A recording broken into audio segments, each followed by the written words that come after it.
Bengali lab চ্যানেলে আপনাদের সকলকে স্বাগত। শুনছেন রবীন্দ্রনাথ ঠাকুরের যোগাযোগ উপন্যাস, আজ নবম পর্ব। ভালো লাগলে অবশ্যই লাইক করবেন, শেয়ার করবেন, চ্যানেলটি সাবস্ক্রাইব করতে ভুলবেন না এবং সবার আগে নোটিফিকেশন পেতে অবশ্যই পাশে থাকা বেল আইকনটি প্রেস করে রাখবেন। শুরু হচ্ছে রবীন্দ্রনাথ ঠাকুরের যোগাযোগ উপন্যাস, নবম পর্ব। মধুসূদনের মন থেকে মস্ত একটা ভার নেমে গেল, আত্মগৌরবের ভার, যে কঠোর গৌরববোধ ওর বিকাশোন্মুখ অনুরক্তিকে কেবল পাথর চাপা দিয়ে রেখেছে। কুমুর প্রতি ওর মন যখন মুগ্ধ, তখনও সে বিহ্বলতার বিরুদ্ধে ভেতরে ভেতরে চলছিল লড়াই। যতই অনন্যগতি হয়ে কুমুর কাছে ধরা দিয়েছে, ততই নিজের অগোচরে কুমুর পরে ওর ক্রোধ জমেছে। এমন সময় স্বয়ং নক্ষত্রদের কাছ থেকে যখন আদেশ এলো যে লক্ষ্মী এসেছেন ঘরে, তাকে খুশি করতে হবে, সকল দ্বন্দ্ব ঘুচে গিয়ে ওর দেহ মন যেন রোমাঞ্চিত হয়ে উঠল। বারবার আপন মনে আবৃত্তি করতে লাগলো, লক্ষ্মী, আমারই ঘরে লক্ষ্মী, আমার ভাগ্যের পরম দান। ইচ্ছে করতে লাগলো এখনই সমস্ত সংকোচ ভাসিয়ে দিয়ে কুমুর কাছে স্তুতি জানিয়ে আসে, বলে আসে, যদি কোনো ভুল করে থাকি অপরাধ নিও না। কিন্তু আজ আর সময় নেই, ব্যবসায়ের ভাঙন সারাবার আজে এখনই অফিস ছুটতে হবে। বাড়িতে খেয়ে যাবার পর্যন্ত অবকাশ ছুটল না। এদিকে সমস্ত দিন কুমুর মনের মধ্যে তোলপাড় চলছে। সে জানে কাল দাদা আসবেন, শরীর তার অসুস্থ, তার সঙ্গে দেখাটা সহজ হবে কিনা নিশ্চিত জানবার জন্য মন উদ্বিগ্ন হয়ে আছে। নবীন কোথায় কাজে গেছে, এখনও এলো না। সে নিঃসন্দেহ জানত আজ স্বয়ং মধুসূদন এসে বৌরানীকে সকল রকম প্রসন্ন করবে। আগে ভাগে কোনো অভ্যাস দিয়ে রসভঙ্গ করতে চায় না। আজ হাতে বসবার সুবিধা ছিল না। কাল সন্ধ্যা থেকে মেঘ করে আছে, আজ দুপুর থেকে টিপটিপ করে বৃষ্টি শুরু হলো। শীতকালের বাদলা, অনিশ্চিত অতিথির মতো, মেঘে রং নেই, বৃষ্টিতে ধ্বনি নেই, ভেজে বাতাসটা যেন মন মরা। সূর্যলক্ষীন আকাশের দৈন্যে পৃথিবী সংকুচিত। সিঁড়ি থেকে উঠেই শোবার ঘরে ঢোকবার পথে যে ঢাকা ছাদ আছে, সেইখানে কুমু মাটিতে বসে থেকে থেকে গায়ে বৃষ্টির ছাট আসছে। আজই ছায়াম্লান আর্দ্র একঘেয়ে দিনে কুমুর মনে হলো তার নিজের জীবনটা যেন তাকে অজগরের মতো গিলে ফেলেছে। তারই ক্লেদাক্ত জঠরের রুদ্ধতার মধ্যে কোথাও একটুমাত্র ফাঁক নেই। যে দেবতা ওকে ভুলিয়ে আজ এই নিরুপায় নৈরাশ্যের মধ্যে এনে ফেললে, তার উপরে যে অভিমান ওর মনে ধোঁয়াচ্ছিল, আর সেটা ক্রোধের আগুনে জ্বলে উঠল। হঠাৎ দ্রুত উঠে পড়ল, ডেস্ক খুলে বের করল সেই যুগল রূপের পট। রঙিন রেশমের ছিট দিয়ে সেটা মোড়া। সেই পট আজও নষ্ট করে ফেলতে চায়, যেন চিৎকার করে বলতে চায়, তোমাকে আমি একটুও বিশ্বাস করি নে। হাত কাঁপছে, তাই গ্রন্থি খুলতে পারছে না। টানাটানিতে সেটা আরও আঁট হয়ে পড়ল, অধীর হয়ে দাঁত দিয়ে ছিঁড়ে ফেললে। অমনি চিরপরিচিত সেই মূর্তি অনাবৃত হতেই আর সে থাকতে পারলে না, তাকে বুকে চেপে ধরে কেঁদে উঠল। কাঠের ফ্রেম বুকে যত বাজে, ততই আরও বেশি করে চেপে ধরে। এমন সময় শোবার ঘরে এলো মুরলী বেহারা বিছানা করতে। শীতে কাঁপছে তার হাত, গায়ে একখানা জীর্ণ ময়লা র্যাপার, মাথায় টাক, রগ টেপা, গলা বসা, কিছুকালের না কামানো কাঁচা পাকা দাড়ি খোঁচা খোঁচা হয়ে রয়েছে। অনতিকাল পূর্বেই সে ম্যালেরিয়ায় ভুগেছিল। শরীরে রক্ত নেই বললেই হয়। ডাক্তার বলেছিল কাজ ছেড়ে দিয়ে দেশে যেতে, কিন্তু নিষ্ঠুর নিয়তি। কুমু বললে, শীত করছে মুরলী? হ্যাঁ মা, বাতলা করে ঠান্ডা পড়েছে। গরম কাপড় নেই তোমার? খেতাব পাবার দিনে মহারাজা দিয়েছিলেন, নাতির খাসির বেমারি হতে ডাক্তারের কথায় তাকে দিয়েছি মা। কুমু একটি পুরনো ছাই রঙের আলোয়ান পাশের ঘরের আলমারি থেকে বের করে এনে বললে, আমার এই কাপড়টি তোমাকে দিলুম। মুরলী গড় করে বললে, মাফ করো মা, মহারাজা রাগ করবেন। কুমুর মনে পড়ে গেল এ বাড়িতে দয়া করবার পথ সংকীর্ণ, কিন্তু ঠাকুরের কাছ থেকে নিজের জন্যেও যে ওর দয়া চাই। পুণ্যকর্ম তারই পথ, কুমু ক্ষোভের সঙ্গে আলোয়ানটা মাটিতে ফেলে দিলে। মুরলি হাত জোর করে বললে, রানীমা, তুমি মা লক্ষ্মী, রাগ করো না। গরম কাপড়ে আমার দরকার হয় না। আমি থাকি হোকাবদ্দারের ঘরে, সেখানে গামলায় জলে আগুন। আমি বেশ গরমে থাকি। কুমু বললে, মুরলি, নবীন ঠাকুরপো যদি বাড়ি এসে থাকেন তাকে ডেকে দাও। নবীন ঘরে ঢুকেই কুমু বললে, ঠাকুরপো, তোমাকে একটি কাজ করতে হবে। বলো, করবে? নিজের অনিষ্ট যদি হয় এক্ষুনি করব, কিন্তু তোমার অনিষ্ট হলে কিছুতেই করব না। আমার আর কত অনিষ্ট হবে, আমি ভয় করি নে বলে নিজের হাত থেকে মোটা সোনার বালাজোড়া খুলে বললে, এই বালা বেচে দাদার জন্য সস্তায়ন করাতে হবে। কিচ্ছু দরকার হবে না বৌরানী, তুমি তাকে যে ভক্তি করো তারই পুণ্যে প্রতি মুহূর্তে তার জন্য সস্তায়ন হচ্ছে। ঠাকুরপো, দাদার জন্য আর কিচ্ছুই করতে পারবো না, কেবল যদি পারি দেবতার দ্বারে তার জন্য সেবা পৌঁছে দেব। তোমাকে কিচ্ছু করতে হবে না বৌরানী, আমরা সেবক আছি কি করতে? তোমরা কি করতে পারো বলো? আমরা পাপিষ্ঠ, পাপ করতে পারি। তাই করেও যদি তোমার কোনো কাজে লাগি তাহলেই ধন্য হব। ঠাকুরপো, এ কথা নিয়ে ঠাট্টা করো না। একটুও ঠাট্টা নয়। পুণ্য করার চেয়ে পাপ করা অনেক শক্ত কাজ। দেবতা যদি তা বুঝতে পারেন তাহলে পুরস্কার দেবেন। নবীনের কথার ভাবে দেবতার প্রতি উপেক্ষা কল্পনা করে কুমুর মনে স্বভাবত আঘাত লাগতে পারত, কিন্তু তার দাদাও যে মনে মনে দেবতাকে শ্রদ্ধা করে না, এই অভক্তির পরে সে রাগ করতে পারে না যে। ছোট ছেলেকে দুষ্টুমির পরে মায়ের যেমন সকৌতুক ভরে স্নেহ, সেই রকমই অপরাধের পরে ওরও সেই ভাব। কুমু একটু ম্লান হাসি হেসে বললে, ঠাকুরপো, সংসারে তোমরা নিজের জোরে কাজ করতে পারো, আমাদের যে সেই নিজের জোর খাটাবার জো নেই। যাদের ভালোবাসি অথচ নাগাল মেলে না, তাদের কাজ করব কি করে? দিন যে কাটে না, কোথাও যে রাস্তা খুঁজে পাই না। আমাদের কি দয়া করবার কোথাও কেউ নেই? নবীনের চোখ জলে ভেসে উঠল। দাদাকে উদ্দেশ্য করে আমায় কিছু করতে হবে ঠাকুরপো, কিছু দিতেই হবে। এই বালা আমার মায়ের, সেই আমার মায়ের হয়েই এই বালা আমার দেবতাকে আমি দেব। দেবতাকে হাতে করে দিতে হয় না বৌরানী, তিনি এমনিই নিয়েছেন। দুদিন অপেক্ষা করো, যদি দেখো তিনি প্রসন্ন হননি তাহলে যা বলবে তাই করব। যে দেবতাকে তোমাকে দয়া করেন না তাকে ভোগও দিয়ে আসব। রাত্রি অন্ধকার হয়ে এলো। বাইরের সিঁড়িতে ওই সেই পরিচিত জুতোর শব্দ। নবীন চমকে উঠল, বুঝলে দাদা আসছে। পালিয়ে গেল না, সাহস করে দাদার জন্যে অপেক্ষা করে রইল। এদিকে কুমুর মন এক মুহূর্তে নিরতিশয় সংকুচিত হয়ে উঠল।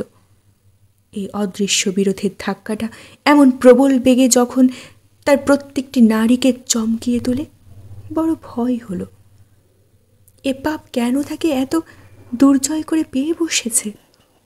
হঠাৎ কুমু নবীনকে জিজ্ঞাসা করলে, ঠাকুরপো, কাউকে জানো যিনি আমাকে গুরুর মতো উপদেশ দিতে পারেন? কি হবে বৌরানী, নিজের মনকে নিয়ে যে পেরে উঠছি নে। সে তোমার মনের দোষ নয়, বিপদটা বাইরের, দোষটা মনের। দাদার কাছে এই কথা বারবার শুনেছি। তোমার দাদাই তোমাকে উপদেশ দেবেন, ভয় করো না। সেদিন আমার আর আসবে না। মধুসূদনের বিষয়বুদ্ধির সঙ্গে তার ভালোবাসার আপোষ হয়ে যেতেই সেই ভালোবাসা মধুসূদনের সমস্ত কাজকর্মের ওপর দিয়ে যেন উপছে বয়ে যেতে লাগলো। কুমুর সুন্দর মুখে তার ভাগ্যের বরাভয় দান, পরাভবটি কেটে যাবার আজই পেল তার আভাস। কাল যারা বিরুদ্ধে মত দিয়েছিল, আজ তাদেরই মধ্যে কেউ কেউ সুর ফিরিয়ে ওকে চিঠি লিখেছে। মধুসূদন সেই তালুকটা নিজের নামে কিনে নেবার প্রস্তাব করলে অমনি কারো কারোর মনে হলো বুঝি ঠকলুম। কেউ কেউ এমনও ভাব প্রকাশ করলে যে কথায় আর একবার বিচার করা উচিত। গড় হাজির অপরাধে অফিসের দারোয়ানের অর্ধেক মাসের মাইনে কাটা গিয়েছিল। আজ টিফিনের সময় মধুসূদনের পা জড়িয়ে ধরবার মধুসূদন তাকে মাপ করে দিলে। মাপ করবার মানে নিজের পকেট থেকে দারোয়ানের ক্ষতিপূরণ। যদিচ খাতা জরিমানা রয়েই গেল, নিয়মের ব্যত্যয় হবার জো নেই। আজকে দিনটা মধুর পক্ষে বড় আশ্চর্যের দিন। বাইরের আকাশটা মেঘে কালো, টিপটিপ করে বৃষ্টি পড়ছে। কিন্তু এত করে ওর ভেতরের আনন্দ আরও বাড়িয়ে দিলে। অফিস থেকে ফিরে এসে রাত্রে আহারের সময়ের পূর্বে মধুসূদন ঘরের বাইরে কাটাত। বিয়ের পর কয়েকদিন অসময়ে নিয়মের বিরুদ্ধে অন্তঃপুরে যাবার বেলায় লোকে দৃষ্টি এড়াবার চেষ্টা করছে। আজ সশব্দে বাড়ি শুদ্ধ সবাইকে যেন জানিয়ে দিতে চাইলে সে চলেছে কুমুর সঙ্গে দেখা করতে। আজ বুঝেছে পৃথিবীর লোকে ওকে ঈর্ষা করতে পারে, এত বড় সৌভাগ্য। খানিক্ষণের জন্য বৃষ্টি ধরে গেছে, তখনও সব ঘরে আলো জ্বলেনি। আন্দি বুড়ি ধুনুচি হাতে ধুনো দিয়ে বেড়াচ্ছে। একটা চামচিকে উঠোনের ওপর আকাশ থেকে লণ্ঠন জ্বালা অন্তঃপুরের পথ পর্যন্ত কেবল চক্রপথে ঘুরছে। বারান্দায় পা মেলে দিয়ে দাসীরা উড়ুর ওপরে প্রদীপের সলতে পাকাচ্ছিল। তাড়াতাড়ি উঠে ঘোমটা টেনে দৌড় দিলে। পায়ের শব্দ পেয়ে ঘর থেকে বেরিয়ে এলো শ্যামাসুন্দরী। হাতের বাটাতে ছিল পান। মধুসূদন আপিসের থেকে এলে নিয়ম মতো এই পান সে বাইরে পাঠিয়ে দিত। সবাই জানে ঠিক মধুসূদনের রুচির মতো পান শ্যামাসুন্দরী সাজাতে পারেন। এইটা জানার মধ্যে আরও কিছু একটু জানার ইশারা ছিল। সেই জোরে পথের মধ্যে শ্যামা মধুর সামনে বাটা খুলে ধরে বললে, ঠাকুরপো, তোমার পান সাজা আছে, নিয়ে যাও। আগে হলে ওই উপলক্ষে দু একটা কথা হতো, আর সেই কথায় অল্প একটু মধুর রসের আমেজও লাগত। আজ কি হলো কে জানে, পাছে দূর থেকেও শ্যামার ছোঁয়াচ লাগে। এইটে এড়িয়ে পান না নিয়ে মধুসূদন দ্রুত পথে চলে গেল। শ্যামার বড় বড় চোখ দুটো অভিমানে জ্বলে উঠল, তারপরে ভেসে গেল অশ্রুজলের মোটা মোটা ফোঁটায়। অন্তর্যামীই জানেন শ্যামাসুন্দরী মধুসূদনকে ভালোবাসে। মধুসূদন ঘরে ঢুকতেই নবীন কুমুর পায়ের ধুলো নিয়ে উঠে দাঁড়িয়ে বললে, গুরুর কথা মনে রইল, খোঁজ করে দেখব। দাদাকে বললে বৌরানী গুরুর কাছ থেকে শাস্ত্র উপদেশ শুনতে চান। আমাদের গুরু ঠাকুর আছেন, কিন্তু মধুসূদন উত্তেজনার স্বরে বলে উঠল, শাস্ত্র উপদেশ? আচ্ছা, সে দেখব এখন, তোমাকে কিছু করতে হবে না। নবীন চলে গেল। মধুসূদন আজ পর্যন্ত পথ মনে মনে আবৃত্তি করে করে এসেছিল, বড় বউ, তুমি এসেছো, আমার ঘর আলো হয়েছে। এমন ভাবের কথা বলবার অভ্যাস ওর একেবারেই নেই। তাই ঠিক করেছিল ঘরে ঢুকেই দ্বিধা না করে প্রথম ঝোঁকেই সে বলবে, কিন্তু নবীনকে দেখেই কথাটা গেল ঠেকে। তার উপর এলো শাস্ত্র উপদেশের প্রসঙ্গ। ওর মুখে দিল একেবারে বন্ধ করে। অন্তরের যে আয়োজনটা ছিল এই একটুখানি বাধাতেই নিরস্ত হয়ে গেল। তারপরে কুমুর মুখ দেখলে একটা ভয়ের ভাব, দেহমনের একটা সংকোচ। অন্যদিন হলে এটা চোখে পড়তো না। আজ ওর মনে যে একটা আলো জ্বলছে, তাতে দেখবার শক্তি হয়েছে প্রবল। কুমুর সম্বন্ধে চিত্তের স্পর্শবোধ রয়েছে সূক্ষ্ম। আজকের দিনেও কুমুর মনে এই বিমুখতা, এটা ওর কাছে নিষ্ঠুর অবিচার বলে ঠেকল। তবু মনে মনে পণ করলে বিচলিত হবে না। কিন্তু যা সহজ হতে পারত সে আর সহজ রইল না। একটু চুপ করে থেকে মধুসূদন বললে, বড় বউ, চলে যেতে ইচ্ছে করছো? একটুক্ষণ থাকবে না? মধুসূদনের কথা আর তার গলার স্বর শুনে কুমু বিস্মিত, বললে, না, যাব কেন? তোমার জন্য একটা জিনিস এনেছি, খুলে দেখো। বলে তার হাতে ছোট্ট একটি সোনার কৌটো দিলে। কৌটো খুলে কুমু দেখলে দাদার দেওয়া সেই নীলার আংটি। বুকের মধ্যে ধক করে উঠল। কি করবে ভেবে পেল না। এই আংটি তোমায় পরিয়ে দিতে হবে। কুমু হাত বাড়িয়ে দিলে। মধুসূদন কুমুর হাতে কোলের ওপর রেখে খুব আস্তে আস্তে আংটিটা পরাতে লাগলো। ইচ্ছে করে সময় নিলে একটু বেশি। তারপরে হাতটা তুলে চুমু খেলে বললে, ভুল করেছিলুম তোমার হাতের আংটি খুলে। তোমার হাতে কোনো জহরতেই কোনো দোষ নেই। কুমুকে মারলে ইচ্ছে কম বিস্মিত হতো। ছেলে মানুষের মতো কুমু এই বিস্ময়ের ভাব দেখে মধুসূদনের ভালো লাগলো। দানটা যে সামান্য নয়, কুমুর মুখভাবে তা সুস্পষ্ট। কিন্তু মধুসূদন আরও কিছু হাতে চাইছে। সেটা প্রকাশ করলে বললে, তোমাদের বাড়ির কালু মুখুজ্জে এসেছে, তাকে দেখতে চাও? কুমুর মুখটা উজ্জ্বল হয়ে উঠল। বললে, কালুদা? তাকে ডেকে দিই? তোমরা কথাবার্তা কও, ততক্ষণ আমি খেয়ে আসি গে। কৃতজ্ঞতায় কুমুর চোখ ছলছল করে এলো। চাটুজ্জে জমিদারদের সঙ্গে কালুর পুরুষানুক্রমিক সম্পর্ক, সমস্ত বিশ্বাসের কাজ এর হাত দিয়েই সম্পন্ন হয়। এর কোনো পূর্বপুরুষ চাটুজ্জেদের জন্য জেল খেটেছে। কালু আজ বিপ্রদাসের হয়ে এক কিস্তি সুদ নিয়ে রসিদ নিতে মধুসূদনের আফিসে এসেছিল। বেটে, গৌরবর্ণ, পরিপুষ্ট চেহারা, ঈষৎ কটা ড্যাবা ড্যাবা চোখ, তার উপরে ঝুঁকে পড়া রোমশ কাঁচা পাকা মোটা ভুরু, মস্ত ঘন পাকা গোঁফ, অথচ মাথার চুল প্রায় কাঁচা, সযত্নে কোচানো শান্তিপুরি ধুতি পরা এবং প্রভু পরিবারের মর্যাদা রক্ষার উপযুক্ত পুরনো দামি জামিয়ার গায়ে। আঙুলে কটা আংটি, তার পাথরটা নেহাত কম দামি নয়। কালু ঘরে প্রবেশ করতেই কুমু তাকে প্রণাম করলে। দুজনে বসলো কার্পেটের ওপর। কালু বললে, ছোট খুকি, এই তো সেদিন চলে এলে দিদি, কিন্তু মনে হচ্ছে যেন কত বৎসর দেখিনি। দাদা কেমন আছে আগে বলো? বড়বাবুর জন্য বড় ভাবনা কেটেছে।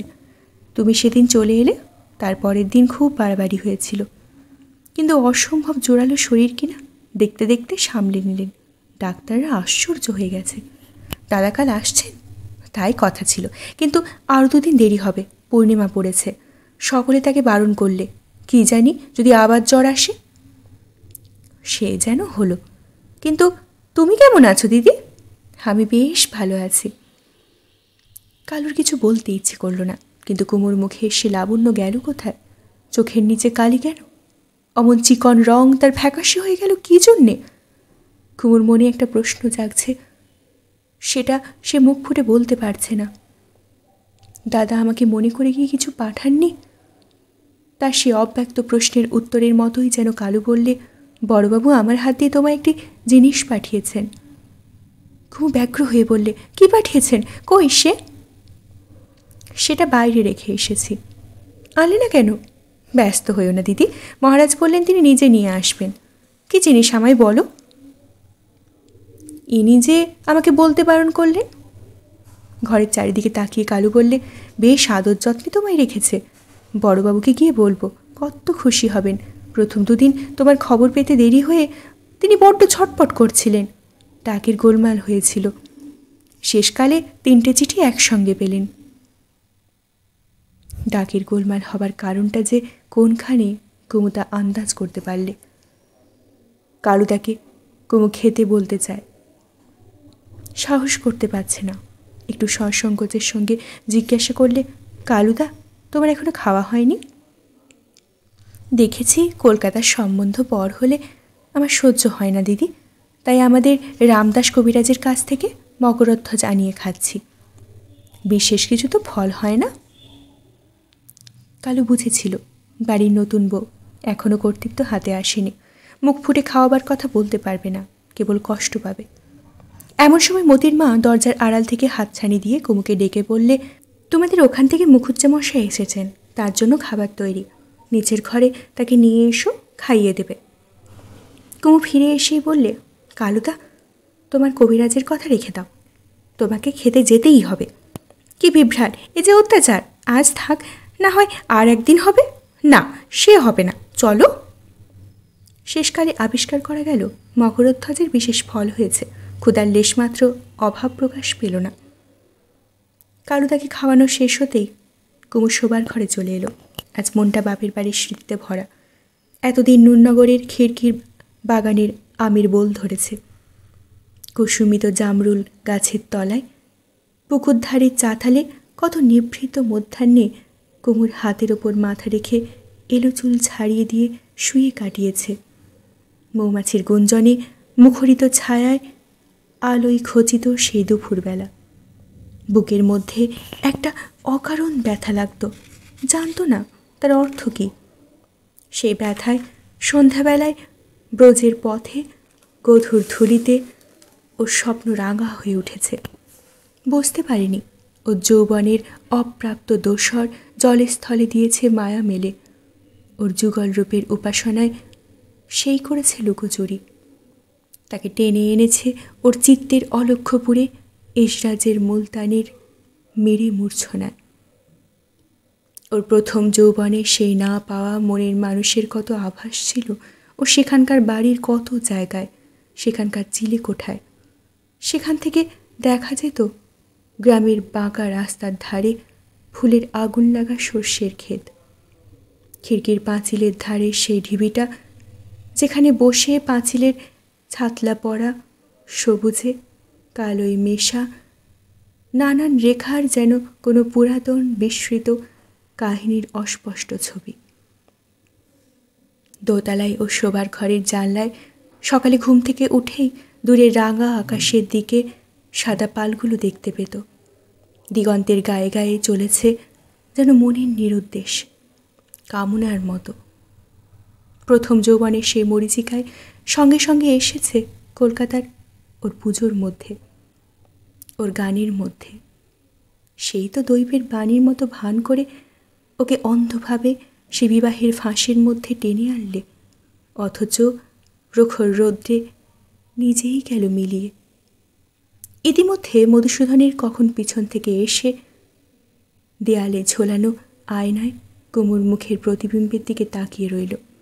বুঝতে পারলে কুমুর মন যেখানে হারিয়ে গেছে সেই অদৃশ্য অজানার সঙ্গে প্রতিযোগিতা কিছুলেই চলবে না। অন্যদিন হলে কুমুর এই আনমনা ভাব দেখে রাগ হতো, আর শান্ত বিষাদের সঙ্গে কুমুর পাশে এসে বসলে। বললে, কি ভাবছ বড় বউ? কুমু চমকে উঠল, মুখ ফ্যাকাশে হয়ে গেল। মধুসূদন ওর হাত চেপে ধরে নাড়া দিয়ে বললে, তুমি কি কিছুতেই আমার কাছে ধরা দেবে না? এই কথার উত্তর কুমু ভেবে পেলে না। কেন ধরা দিতে পারছে না সে প্রশ্ন সে নিজেকেও করে। মধুসূদন যখন কঠিন ব্যবহার করেছিল তখন ওর উত্তর সহজ ছিল। ও যখন নতি স্বীকার করে তখন নিজেকে নিন্দে করা ছাড়া কোনো উপায় নেই। স্বামীকে মন প্রাণ সমর্পণ করতে না পারাটা মহাপাপ, এ সম্বন্ধে কুমুর সন্দেহ নেই। তবু ওর এমন দশা হলো কেন? মেয়েদের একটি মাত্র লক্ষ্য সতী সাবিত্রী হয়ে ওঠা। সেই লক্ষ্য হতে ভ্রষ্ট হওয়ার পরম দুর্গতি থেকে নিজেকে বাঁচাতে চায়। তাই আজ ব্যাকুল হয়ে কুমু মধুসূদনকে বললে, তুমি আমাকে দয়া করো। কিসের জন্য দয়া করতে হবে? আমাকে তোমার করে নাও, হুকুম করো, শাস্তি দাও। আমার মনে হয় আমি তোমার যোগ্য নই। শুনে বড় দুঃখে মধুসূদনের হাসি পেল। কুমু সতীর কর্তব্য করতে চায়। কুমু যদি সাধারণ গৃহিণী মাত্র হতো তাহলে এইটুকু কি যথেষ্ট হতো, কিন্তু কুমু যে ওর কাছে মন্ত্র পড়া স্ত্রীর চেয়ে অনেক বেশি। সেই বেশিটুকু পাবার জন্যই ও যতই মূল্য হাঁকছে ততই ব্যর্থ হচ্ছে। ধরা পড়ছে নিজের খর্বতা। কুমুর সঙ্গে নিজের দুর্লঙ্ঘ অসাম্য কেবলই ব্যাকুলতায় বাড়িয়ে তুলছে। দীর্ঘ নিঃশ্বাস ফেলে মধুসূদন বললে, একটি জিনিস যদি দিই তো কি দেবে বলো? কুমু বুঝতে পারলে দাদার দেওয়া সেই জিনিস। ব্যগ্রতার সঙ্গে মধুসূদনের মুখের দিকে চেয়ে রইল। যেমন জিনিসটি তারই উপযুক্ত দাম দেব, কিন্তু বলে খাটের নিচ থেকে রেশমের খোল দিয়ে মোড়া একটি এসরাজ বের করে তার মোড়টি খুলে ফেললে। কুমুর সেই চিরপরিচিত এসরাজ, হাতির দাঁতে খচিত। বাড়ি থেকে চলে আসবার সময় এইটি ফেলে এসেছিল। মধুসূদন বললে, খুশি হয়েছ তো, এবার দাম দাও। মধুসূদন কি দাম চায় কুমু বুঝতে পারলে না, চেয়ে রইল। মধুসূদন বললে, বাজিয়ে শোনাও আমাকে। এটা বেশি কিছু নয়, তবু বড় শক্ত দাবি। কুমু এতটুকু আন্দাজ করতে পেরেছে যে মধুসূদনের মনে সঙ্গীতের রস নেই। এর সামনে বাঁধানোর সংকোচ কাটিয়ে তোলা কঠিন। কুমু মুখ নিচু করে এসটাতে ছড়িটা নিয়ে নাড়াচাড়া করতে লাগলো। মধুসূদন বললে, বাজাও না বড় বউ, আমার সামনে লজ্জা করো না। কুমু বললে, সুর বাঁধা নেই, তোমার নিজের মনেরই সুর বাঁধা নেই, তাই বলো না কেন? কথাটার সত্যতায় কুমুর মনে তখনই ঘা লাগলো। যন্ত্রটা ঠিক করে রাখি, তোমাকে আর একদিন শোনাবো। কবে শোনাবে ঠিক করে বলো? কাল। আচ্ছা কাল সন্ধ্যাবেলায় অফিস থেকে ফিরে এলে? হ্যাঁ, তাই হবে। এসরাজটা পেয়ে খুব খুশি হয়েছি। শালের ভেতর থেকে একটা চামড়ার কেশ বের করে মধুসূদন বললে, তোমার জন্য যে একটা মুক্তোর মালা কিনে এনেছে, এটা পেয়ে ততখানি খুশি হবে না? এমনতর মুশকিলের প্রশ্ন কেন জিজ্ঞাসা করা? কুমু চুপ করে এরশাদের ছড়িটা নাড়াচাড়া করতে লাগলো। বুঝেছি, দরখাস্ত মঞ্জুর। কুমু কথাটা ঠিক বুঝলে না। মধুসূদন বললে, তোমার বুকের কাছেই আমার অন্তরের এই দরখাস্তটি লটকিয়ে দেব ইচ্ছে ছিল, কিন্তু তার আগেই ডিসমিস। কুমুর সামনে মেঝের ওপর গয়নাটা রাখা রইল। দুজনে কেউ একটিও কথা বললে না। থেকে থেকে কুমুর যেরকম স্বপ্নাবিষ্ট হয়ে যায় তেমনিই হয়ে রইল। একটু পরেই যেন সচেতন হয়ে মেলাটা তুলে গলায় পড়লে আর মধুসূদনকে প্রণাম করলে। বললে, তুমি আমায় বাজনা শুনবে? মধুসূদন বললে, হ্যাঁ শুনব। এখনই শোনাবো বলে এসটাজের সুর বাঁধলে। কেদারার আলাপ আরম্ভ করলে। ভুলে গেল ঘরে কেউ আছে। কেদারা থেকে পৌঁছল ছায়ানটে। যে গানটা সে ভালোবেসে সেইটিই ধরল। ঠাড়ি রহো মেরে আঁখনকে আগে। সুরের আকাশে রঙিন ছায়া ফেলে এলো সেই অপরূপ আবির্ভাব, যাকে কুমু গানে পেয়েছে, প্রাণে পেয়েছে, কেবল চোখে পাবার তৃষ্ণা নিয়ে, যার জন্য মিনতি চিরদিন করে রইল, ঠাড়ি রহো মেরে আঁখনকে আগে। মধুসূদন সঙ্গীতের রস বোঝে না, কিন্তু কুমুর বিস্মিত মুখের ওপর যে সুর খেলছিল, এসরাজের পর্দায় পর্দায় কুমুর আঙুল ছোঁয়ার যে ছন্দ নেচে উঠছিল, তাই তার বুকে দোলা দিলে। মনে হতে লাগলো ওকে যেন কে বরদান করেছে। আর মনে বাজাতে বাজাতে কুমু হঠাৎ একসময় দেখতে পেল মধুসূদন তার মুখের দিকে এক দৃষ্টে চেয়ে। অমনি হাত গেল থেমে, লজ্জা এলো, বাজানো বন্ধ হলো। মধুসূদনের মন দাক্ষিণ্য উৎপেল হয়ে উঠল। বললে, বড় বউ, তুমি কি চাও বলো? কুমু যদি বলতো কিছুদিন দাদার সেবা করতে চায়, মধুসূদন তাতেও রাজি হতে পারত। কেননা আজ কুমুর গীতমুগ্ধ মুখের দিকে কেবলই চেয়ে সে নিজেকে বলছিল, এই তো আমার ঘরে এসেছে, এ কি আশ্চর্য সত্য। কুমু এসরাজ মাটিতে রেখে ছড়ি ফেলে চুপ করে রইল। মধুসূদন আর একবার অনুনয় করল, বড় বউ, তুমি আমার কাছে কিছু চাও, যা চাও তাই পাবে। কুমু বলল, মুরলী বেহারাকে একখানা শীতের কাপড় দিতে চাই। কুমু যদি বলতো কিচ্ছু চাইনি, সেও ভালো ছিল, কিন্তু মুরলী বেহারার গায়ে কম্বল, সে দিতে পারে মাথার মুকুট, তার কাছে চাওয়া জুতোর ফিতে। মধুসূদন অবাক, রাগ হলো বেহারাটির ওপর। বললে, লক্ষ্মী ছাড়া মুরলী বুঝি তোমাকে বিরক্ত করেছে? না, আপনি ওকে একটা আলোয়ান দিতে গেলুম, ও নিল না। তুমি হুকুম যদি করো তবে সাহস হবে তার নিতে। মধুসূদন স্তব্ধ হয়ে রইল। খানিকক্ষণ পরে বললে, ভিক্ষে দিতে চাও? আচ্ছা দেখি, কই তোমার আলোয়ান? কুমু তার সেই অনেক দিনের পড়া বাদামি রঙের আলোয়ানটা নিয়ে এলো। মধুসূদন সেটা নিয়ে নিজের গায়ে জড়ালো। টিপাইয়ের ওপরকার ছোট্ট ঘণ্টা বাজিয়ে দিয়ে একজন বুড়ি দাসী এলো। তাকে বললে, মুরলী বেহারাকে ডেকে পাঠাও। মুরলী এসে হাত জোর করে দাঁড়ালো। শীতে ও ভয়ে তার জোড়া হাত কাঁপছে।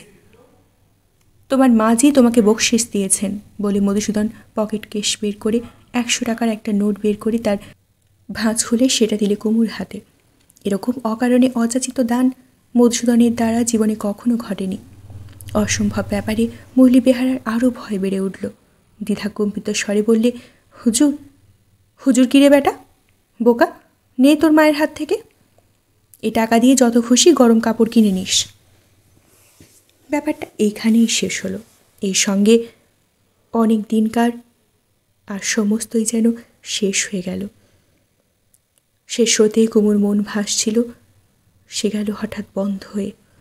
মধুসূদনের মন আত্মত্যাগের যে ঢেউ চিত্ত সংকীর্ণতার কুল ছাপিয়ে উঠেছিল, তাও সামান্য বেহারার জন্য তুচ্ছ প্রার্থনায় ঢেকে দিয়ে আবার তলায় নেমে গেল। এরপরে সহজে কথাবার্তা কওয়া দুপক্ষে অসাধ্য। আর সন্ধ্যের সময় সেই তালুক কেনা ব্যাপারটা নিয়ে লোক এসে বাইরের ঘরে অপেক্ষা করেছে, এ কথায় মধুসূদনের মনেই আসছিল না। এতক্ষণ পরে চমকে উঠে ধিক্কার হলো নিজের উপর। উঠে দাঁড়িয়ে বললে, কাজ আছে, আসি। দ্রুত চলে গেল। পথের মধ্যে শ্যামাসুন্দরী ঘরের সামনে এসে বেশ প্রকাশ্য কণ্ঠেই বললে, ঘরে আছো? শ্যামাসুন্দরী আজ খায়নি। একটা র্যাপার মুড়ি দিয়ে মেঝে মাদুরের ওপর অবসন্নভাবে শুয়েছিল। মধুসূদনের ডাক শুনে তাড়াতাড়ি দরজার কাছে এসে জিজ্ঞাসা করলে, কি ঠাকুরপো, পান দিলে না আমাকে? বাইরে অন্ধকারে দরজার আড়ালে একটি মানুষ এতক্ষণ দাঁড়িয়েছিল। হাবলু। কম সাহস না। মধুসূদনকে জমের মতো ভয় করে, তবু ছিল কাঠের পুতুলের মতো স্তব্ধ হয়ে।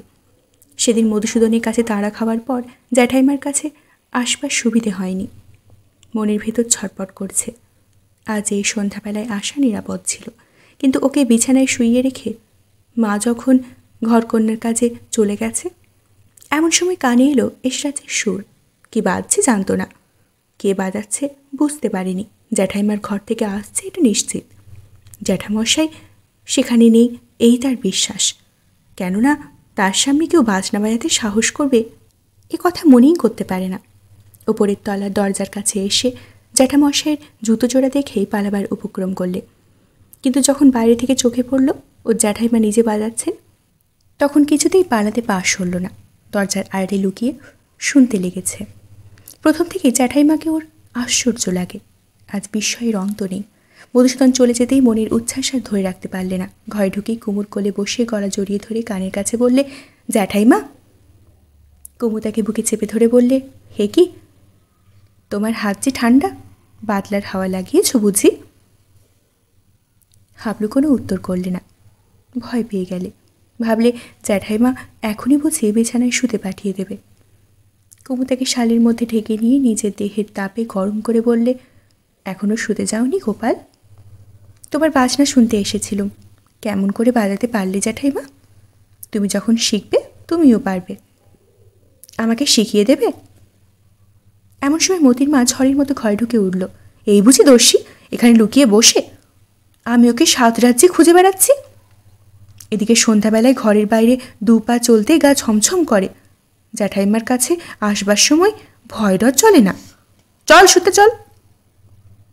হাবলু কুমুকে আঁকড়ে ধরে রইল। কুমু বললে, আহ থাক না আর একটু। এমন করে সাহস বেড়ে গেলে শেষকালে বিপদ ঘটবে। ওকে শুইয়ে আমি এক্ষুনি আসছি। কুমুর বড় ইচ্ছে ছিল হাবলুকে কিছু দেয়, খাবার জিনিস, খেলার জিনিস, কিন্তু দেবার মতো কিছুই নেই। তাই ওকে চুমু খেয়ে বললে, আর শুতে যাও লক্ষ্মী ছেলে, কাল দুপুরবেলা তোমাকে বাজনা শোনাবো। হাবলু করুণ মুখে উঠে মায়ের সঙ্গে চলে গেল। কিছুক্ষণ পরেই মোতির মা ফিরে এলো। নবীনের ষড়যন্ত্র কী ফল হলো তাই জানবার জন্য মন অস্থির হয়ে উঠেছে। কুমুর কাছে এসে চোখে বলল, তার হাতে সে নীলার আংটি। বুঝলে যে কাজ হয়েছে। কথাটা উত্থাপন করবার উপলক্ষ স্বরূপ বললে, দিদি তোমার এই বাজনা পেলে কেমন করে? কুমু বললে, দাদা পাঠিয়ে দিয়েছেন। বড় ঠাকুর তোমায় এনে দিলেন বুঝি?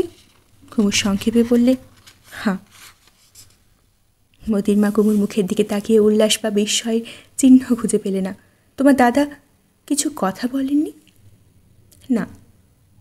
পরশু দিনই তো আসবেন, তার কাছে তোমার যাবার কথা উঠল না? না, দাদার কোনো কথাই হয়নি। তুমি নিজেই চাইলে না কেন দিদি? আমি ওর কাছে আর যা কিছুই চাই না কেন, এইটি পারবো না। তোমার চাবার দরকার হবে না, তুমি এমনিই ওর কাছে চলে যেও, বড় ঠাকুর কিছুই বলবেন না। মোতির মা এখনও কোনো একটা কথা সম্পূর্ণ বুঝতে পারেনি যে মধুসূদনের আনুকূলতা কুমুর পক্ষে সংকট হয়ে উঠেছে। এর বদলে মধুসূদন যা চায় তা ইচ্ছে করলেও কুমু দিতে পারে না। ওর হৃদয় হয়ে উঠেছে দেউলে। এই জন্য মধুসূদনের কাছে দান গ্রহণ করে ঋণ বাড়াতে তার সংকোচ। কুমুর এমনও মনে হয়েছে যে দাদা যদি আর কিছুদিন দেরি করে আসে তো সেও ভালো। একটু অপেক্ষা করে থেকে মোতির মা বললে, আজ মনে হলো বড় ঠাকুরের মন যেন প্রসন্ন। সংশয় ব্যাকুল চোখে কুমু মোতির মার মুখের দিকে বললে, এ প্রসন্নতা কেন ঠিক বুঝতে পারিনি, তাই আমার ভয় হয়, কি করতে হবে ভেবে পাইনি। কুমুর চিবুক ধরে মোতির মা বললে, কিচ্ছু করতে হবে না। এটুকু বুঝতে পারছো না, এতদিন উনি কেবল কারবার করে এসেছেন, তোমার মতো মেয়েকে কোনো দিন দেখেনি। একটু একটু করে যতই চিনছেন ততই তোমার আদর বাড়ছে। বেশি দেখলে বেশি চিনবেন, এমন কিছুই আমার মধ্যে নেই ভাই। আমি নিজেই দেখতে পাচ্ছি আমার ভেতরটা শূন্য। সেই ফাঁকটাই দিনে দিনে ধরা পড়বে। সেই জন্য হঠাৎ যখন দেখি উনি খুশি হয়েছেন, আমার মনে হয় উনি বুঝি ঠকেছেন। যেই সেটা ফাঁস হবে সেই আরও রেগে উঠবেন। এই রাগটাই যে সত্য, তাই তাকে আমি তেমন ভয় করিনি। তোমার দাম তুমি কি জানো দিদি? যেদিন এদের বাড়িতে এসেছ সেই দিনই তোমার পক্ষ থেকে যা দেওয়া হলো এরা সবাই মিলে তা শুধতে পারবে না। আমার কর্তাটি তো একেবারে মরিয়া। তোমার জন্য সাগর লঙ্ঘন না করতে পারলে স্থির থাকতে পারছেন না। আমি যদি তোমাকে না ভালোবাসতুম তবে এই নিয়ে ওর সঙ্গে আমার ঝগড়া হয়ে যেত। কুমু হাসে বললে, এত ভাগ্যে এমন দেবর পেয়েছি।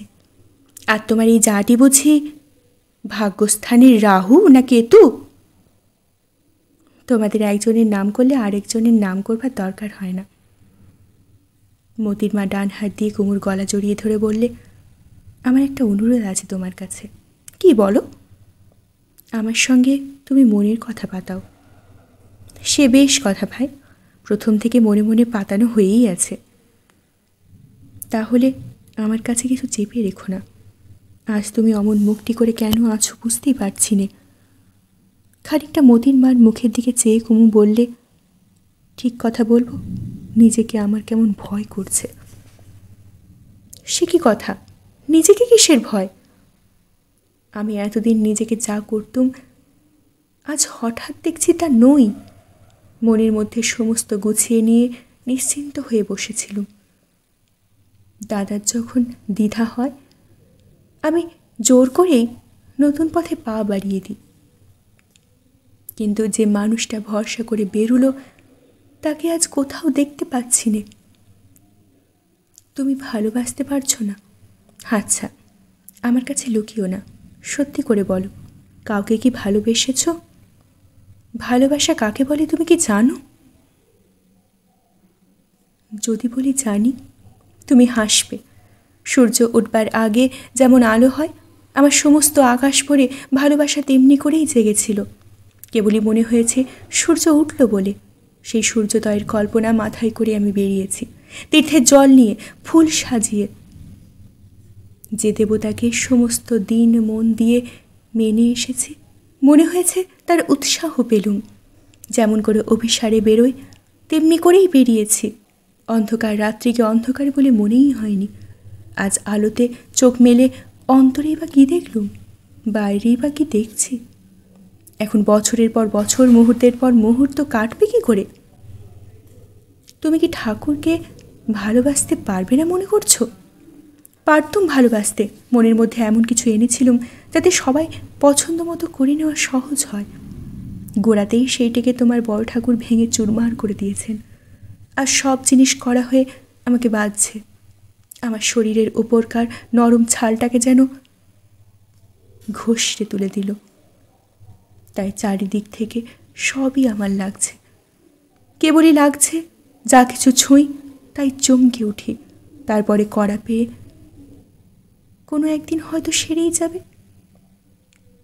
কিন্তু জীবনে কোনোদিন আর আনন্দ তো পাবো না। বলা যায় না ভাই, খুব বলা যায়। আজ আমার মনে একটু মাত্র মোহ নেই। আমার জীবনটা একেবারে নির্লজ্জের মতো স্পষ্ট হয়ে উঠেছে। নিজেকে একটুও ভোলাবার মতো আড়াল কোথাও বাকি রইল না। মরণ ছাড়া মেয়েদের কি কোথাও নড়ে চড়ে বসবার একটু জায়গা নেই? তাদের সংসারটাকে নিষ্ঠুর বিধাতা এত আঁট করেই বা তৈরি করেছে। এতক্ষণ ধরে এমনতর উত্তেজনার কথা কুমুর মুখে মতির মা আর কোনোদিন শোনেননি।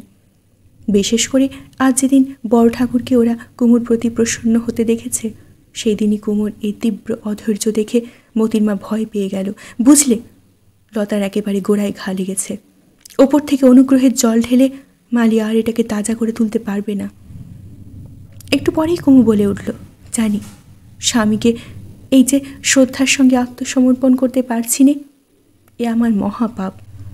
কিন্তু সে পাপেও আমার তেমন ভয় হচ্ছে না যেমন হচ্ছে শ্রদ্ধাহীন আত্মসমর্পণের গ্লানির কথা মনে করে। মতির মা কোনো উত্তর করবে ভেবে না পেয়ে হতবুদ্ধির মতো বসে রইল। একটু চুপ করে থেকে কুমু বললে, তোমার কত ভাগ্যি ভাই, কত পূর্ণ করেছিলে। ঠাকুরপো এমন সমস্ত মনটা নিয়ে ভালোবাসতে পেরেছ। আগে মনে করতাম ভালোবাসাটাই সহজ, সব স্ত্রী সব স্বামীকে আপনিই ভালোবাসে। আজ দেখতে পাচ্ছি ভালোবাসতে পারাটাই সবচেয়ে দুর্লভ, জন্ম জন্মান্তরের সাধনায় বটে। আচ্ছা ভাই, সত্যি বলো, সব স্ত্রী কি স্বামীকে ভালোবাসে? মতির মা একটু হেসে বললে, ভালো না বাসলেও ভালো স্ত্রী হওয়া যায়, নইলে সংসার চলবে কি করে? সেই আশ্বাস দাও আমাকে, আর কিছু না হই ভালো স্ত্রী যেন হতে পারি। পুণ্য তাতেই বেশি, সেইটাই কঠিন সাধনা। বাইরে থেকে তাতেও ধরা পড়ে, অন্তর থেকে সে বাধা কাটিয়ে উঠতে পারা আমি পারবো, আমি হার মানব না। তুমি পারবে না তো কে পারবে? বৃষ্টি জোর করে চেপে এলো, বাতাসে ল্যাম্পের আলো থেকে থেকে চকিত হয়ে উঠছে। দমকা হাওয়া যেন একটা ভিজে নিশাচরের পাখির মতো পাখা ঝাপটে ঘরের মধ্যে ঢুকে পড়ে। কুমুর শরীরটা মনটা শিরশির করে উঠল। সে বলে উঠলে, আমার ঠাকুরের নামে আর জোর পাচ্ছি নে, মন্ত্র আবৃত্তি করে যায়, মনটা মুখটা ফ্যাকাশে হয়ে থাকে, কিছুতেই সাড়া দিতে চায়নি। তাতেই সবচেয়ে ভয় হয়। বানানো কথায় মিথ্যে ভরসা দিতে মতির মার ইচ্ছে হলো না। কোনো উত্তর না করেই সে কুমুর বুকের কাছে জড়িয়ে ধরলে। এমন সময় বাইরে থেকে আওয়াজ পাওয়া গেল, মেজ বউ। খুব খুশি হয়ে উঠে বললে, এসো এসো ঠাকুরপো। সন্ধ্যাবেলাকার ঘরের আলোটি ঘরে দেখতে পেলুম না, তাই খুঁজতে বেরিয়েছি। মতির মা বললে, হায় হায়, মণিহারা ফণি যাকে বলে। কে মণি আর কে ফণি তার চক্র নাড়া দেখলেই বোঝা যায়। কি বলো বৌরানী? আমাকে সাক্ষী মেনো না ঠাকুরপো, জানি, তাহলে আমি ঠকব। তা তোমার হারাধনকে তুমি উদ্ধার করে নিয়ে যাও, আমি ধরে রাখবো না। হারাধনের জন্য ওর কোনো উৎসাহ নেই দিদি, ছুতো করে বৌরানীর চরণ দর্শন করতে এসেছেন। ছুতোর কি কোনো দরকার আছে? চরণ আপনিই ধরা দিয়েছে। সবচেয়ে যা অসাধ্য তার সাধনা করবে কে? সে যখনই আসে সহজেই আসে। পৃথিবীতে হাজার হাজার মানুষের আছে আমার চেয়ে যোগ্য, তবু এমন সুন্দর পা দুখানি আমি ছুঁতেই পারলুম, তারা তো পারলে না। নবীনের জন্ম সার্থক হয়ে গেল বিনামূল্যে। আহ, কি বলো ঠাকুরপো, তার ঠিক নেই। এমন এনসাইক্লোপিডিয়া থেকে বুঝি? অমন কথা বলতে পারবে না বৌরানী। চরণ বলতে কি বোঝায় তা ওরা জানবে কি করে? ছাগলের খুরের মতো সরু সরু ঠেকোয়ালা জুতোর মধ্যে লক্ষ্মীদের পা কড়া জেনানার মধ্যে ওরা বন্দি করে রেখেছে। এনসাইক্লোপিডিয়াওয়ালার সাধ্য কি পায়ের মহিমা বোঝে? লক্ষণ 14টা বৎসর কেবল সীতার পায়ের দিকে তাকিয়েই নির্বাসনে কাটিয়ে দিলেন। তার মানে আমাদের দেশের দেওররাই জানে। তা পায়ের ওপর শাড়ি টেনে দিচ্ছ তো দাও, ভয় নেই তোমার। পদ্ম সন্ধ্যাবেলায় মুদে থাকে বলে বরাবরই মুদে থাকে না, আবার তো পাপড়ি খোলে। ভাই মনের কথা, এমনতর স্তব করে বুঝি ঠাকুরপো তোমার মন ভুলিয়েছেন? একটুও না দিদি, মিষ্টি কথার বাজে খরচ করবার লোকউনি নন। স্তুতির বুঝি দরকার হয় না? বৌরানী, স্তুতির ক্ষুধা দেবীদের কিছুতেই মেটে না। দরকার খুব আছে, কিন্তু শিবের তো আমি 55 নই। এই একটিমাত্র মুখে স্তুতি পূর্ণ হয়ে গেছে, এতে উনি আর রস পাচ্ছেন না। এমন সময় মুরলী বেহারা এসে নবীনকে খবর দিলে কর্তা মহারাজ বাইরের আফিস ঘরে ডাক দিয়েছেন। শুনে নবীনের মন খারাপ হয়ে গেল। সে ভেবেছিল মধুসূদন আজ অফিস থেকে ফিরে একেবারে সোজা তার শোবার ঘরে এসে উপস্থিত হবে। নৌকা বুঝি আবার ঠেকে গেল চড়ায়। নবীন চলে গেলে মতির মা আস্তে আস্তে বললে, বড় ঠাকুর কিন্তু তোমাকে ভালোবাসেন, সে কথা মনে রেখো। কুমু বললে, সেইটি তো আমার আশ্চর্য ঠেকে। বলো কি, তোমাকে ভালোবাসা আশ্চর্য কেন? উনি কি পাথরের? আমি ওর যোগ্য না, তুমি যার যোগ্য নও সে পুরুষ আছে কোথায়? ওর কত বড় শক্তি, কত সম্মান, কত পাকা বুদ্ধি, উনি কত মস্ত মানুষ। আমার মধ্যে উনি এতটুকু পেতে পারেন? আমি যে কি অসম্ভব কাঁচা তা এখানে এসে দুদিনে বুঝতে পেরেছি। সেই জন্যেই উনি ভালোবাসেন। তখনই আমার সবচেয়ে বেশি ভয় করে। আমি নিজের মধ্যে যে কিছুই খুঁজে পাইনি। এত বড় ফাঁকি দিয়ে আমিও সেবা করব কি করে? কাল রাত্রিরে এসে বসে মনে হলো আমি যেন বিয়ারিং লেফাফা। আমাকে দাম দিয়ে নিতে হয়েছে। খুলে ফেললেই ধরা পড়বে যে ভেতরের চিঠিও নেই। দিদি হাসালে। বড় ঠাকুরের মস্ত বড় কারবারি বুদ্ধিতে ওর সমান কেউ নেই, সব জানি। কিন্তু তুমি কি ওর কারবারের ম্যানেজারি করতে এসেছো যে যোগ্যতা নেই বলে ভয় পাবে? বড় ঠাকুর যদি মনের সঙ্গে খোলসা করে বলেন তবে নিশ্চয়ই বলবেন তিনিও তোমার যোগ্য নন। সে কথা তিনি আমাকে বলেছিলেন। বিশ্বাস হয়নি? না, উল্টে আমার ভয় হয়েছিল। মনে হয়েছিল আমার সম্বন্ধে ভুল করলেন, সে ভুল ধরা পড়বে। কেন তোমার এমন মনে হলো বলো দেখি? বলবো, এই যে আমার হঠাৎ বিয়ে হয়ে গেল, এ তো সমস্ত আমি নিজে ঘটিয়ে দিলুম। কিন্তু কি অদ্ভুত মোহে, কি ছেলে মানুষই করে যা কিছুতেই আমাকে সেদিন ভুলিয়েছিল তার মধ্যে সমস্তটাই ছিল ফাঁকি। অথচ এমন দৃঢ় বিশ্বাস, এমন বিষম জেদ যে সেদিন আমাকে কিছুতেই কেউ ঠেকাতে পারত না। দাদা তা নিশ্চিত জানতেন বলেই বৃথা বাধা দিলেন না। কিন্তু এত ভয় পেয়েছেন, এত উদ্বিগ্ন হয়েছেন, তা কি আমি বুঝতে পারিনি? বুঝতে পেরেও নিজের ঝোঁকটাকে একটুও সামলাইনি। এত বড় অবুঝ আমি। আজ থেকে চিরদিন আমি কেবলই কষ্ট পাব, কষ্ট দেব, আর প্রতিদিন মনে জানব এ সমস্তই আমার নিজেরই সৃষ্টি। মতির মা কী যে বলবে কিছুই ভেবে পেলে না। খানিকক্ষণ চুপ করে থেকে জিজ্ঞাসা করলে, আচ্ছা দিদি, তুমি যে বিয়ে করতে মন স্থির করলে কী ভেবে? আমি নিশ্চিত জানতুম স্বামী ভালো মন্দ যাহাই হোক না কেন স্ত্রীর সতীত্ব গৌরব প্রমাণের একটা উপলক্ষ মাত্র। মনে একটু সন্দেহ ছিল না যে প্রজাপতি যাকে স্বামী বলে ঠিক করবেন তাকেই ভালোবাসবই। ছেলেবেলা থেকে কেবল মাকে দেখেছি, পুরাণ পড়েছি, কত কথা শুনেছি। মনে হয়েছে শাস্ত্রের সঙ্গে নিজেকে মিলিয়ে চলা খুব সহজ। দিদি, 19 বছরের কুমারীর জন্য শাস্ত্র লেখা হয়নি। আজ বুঝতে পেরেছি সংসারের ভালোবাসাটা উপরি পাওনা। ওটাকে বাদ দিয়ে ধর্মকে আঁকড়ে ধরে সংসার সমুদ্র ভাসাতে হবে। ধর্ম যদি সরস ফুল না দেয়, ফল না দেয়, অন্তত শুকনো হয়ে যেন ভাসিয়ে রাখে। মতির মা নিজে বিশেষ কিছু না বলে কুমুকে দিয়ে কথা বলিয়ে নিতে লাগলো।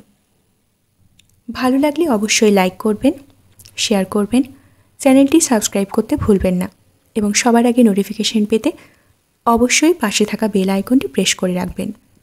ধন্যবাদ।